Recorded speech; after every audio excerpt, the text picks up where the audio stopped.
Greetings, welcome to my study on Mark. The idea of these videos is to create a playlist to walk through the entire Gospel of Mark from chapter 1 all the way through chapter 16. They are going to be somewhat small videos, shorter videos. The idea being that I'm going to take smaller chunks of the Gospel, talk about them in some detail, but give you enough that you could stop the video or watch one video and then read that small chunk and have your own ideas, your own thoughts without getting bogged down in an hour-long discussion of a larger section and forgetting what was covered at the beginning. So if you want to take these in larger blocks and do 2 or 3 videos at a time, I'm going to try to upload these in 2 to 3 video chunks so that they will be there, but they will be shorter segments for the sake of ease. So let's begin with the introduction to the Gospel of Mark. We call it Mark's Gospel based on the idea that Eusebius passes down to us that the author of this Gospel is John Mark, who we know from the book of Acts was a disciple and a companion of Paul. He is mentioned as, at first, a companion of Paul who disobeys and runs away, but later we find Paul recommending John Mark as a faithful individual. So Eusebius gets his information, he writes in the 4th century, but he gets his information from Papias, who is much earlier in the 1st century, and Papias is the one who says that Mark's Gospel, or what we call Mark's Gospel, was written by John Mark, and it represents the reflections of Peter the Apostle. This is the tradition that has been passed down to us. The idea is that Mark wrote this Gospel at about the time that Peter died, or Peter was martyred, we should probably say. Mark had the notes of Peter. He had this story probably somewhat memorized, and that he wrote it down so that Christians, 2nd generation, 3rd generation Christians, would have a record of the works of Jesus as the apostles, the witnesses, remembered. It is possible that this story reflects a good bit of truth, as many scholars have pointed out. There's this strange passage when Jesus is in the upper room and at the Garden of Gethsemane where a young man is he's with the disciples, he's part of the party, and he is caught by one of the guards and leaves his robe and runs away naked.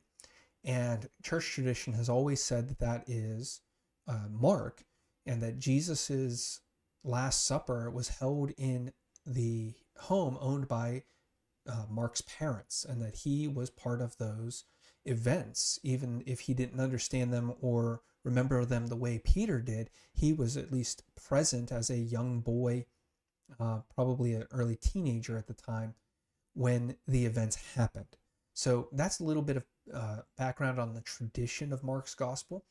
But Mark's Gospel, like all the other Gospels, it is anonymous. We don't have a person claiming to write this. We don't have an inscription that says, this is Mark's Gospel. We just have the church tradition to give us some idea of where the Gospel comes from. So the question is, why did Mark write, and what is he writing? What is this book that he's writing, and why did he write it? Like I said earlier, part of it is he's writing it to remember Peter's words, remember the stories, to have an account that people can read and memorize. Different scholars have pointed out that this is easily memorized. I have known at least one individual personally, and I've seen others who have memorized and dramatized the Gospel of Mark. They'll memorize a text like the NIV, and then presented as a dramatization, as a one-man show. And it's very well done. It actually flows very nicely as a dramatized sermon. And it is very easy to think that this is a dramatized sermon. But there's also a reality that Mark wants you to understand a little bit about Jesus. This is not necessarily a book for winning people to Jesus or completely introducing people to Jesus. It is that, but it is a book for believers to encounter Jesus in a different way. At least that's what his original goal was, to remind believers of who they follow and what Jesus was like once the apostles had passed. So we have this. It is probably written sometime in the mid to late 60s AD, around the time that Peter has been martyred, probably slightly before the Roman conquest of Jerusalem, though maybe slightly after. It's difficult to say, but probably in that neighborhood.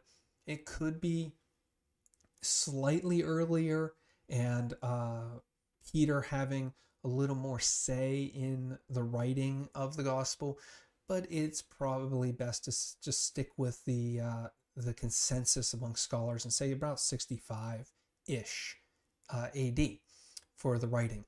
And it is meant to be a biography of Jesus. In some ways, it is a theological biography. The scholar Craig Keener likes to use the term Christobiography for the Gospels, and I think there's a lot of credibility there.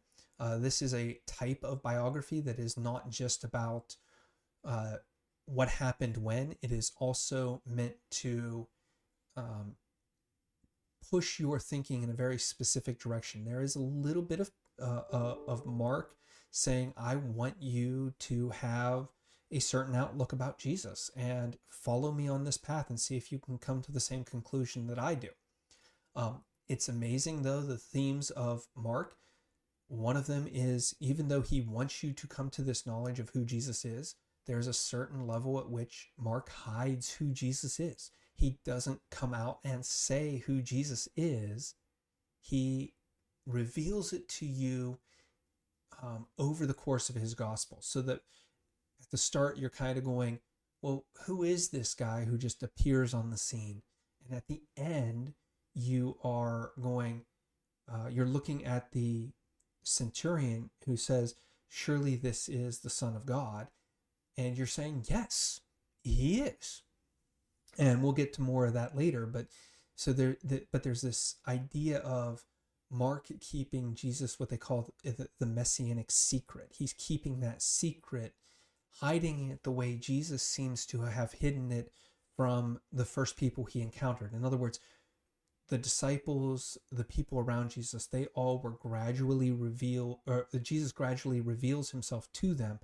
And Mark wants us to go through that same experience as we encounter this gospel. We encounter the historical details of Jesus's life, but we also recognize that these have been stylized. They have been put together in a specific order for specific reasons. Mark isn't just giving you a chronology. This is not just a blow-by-blow account. There is some of that, yes, but it's stylized in a way to help us understand better who Jesus is and what Jesus wanted us to see about his own life. So I hope that helps as as an introduction to this. It's going to be a fun journey. I hope that you come along with me. If you have any questions or comments, this is hopefully an opportunity for everybody to interact and join in the discussion. So I invite you to send me questions, send me comments, and we'll talk about them in more detail. And let's begin Mark's Gospel.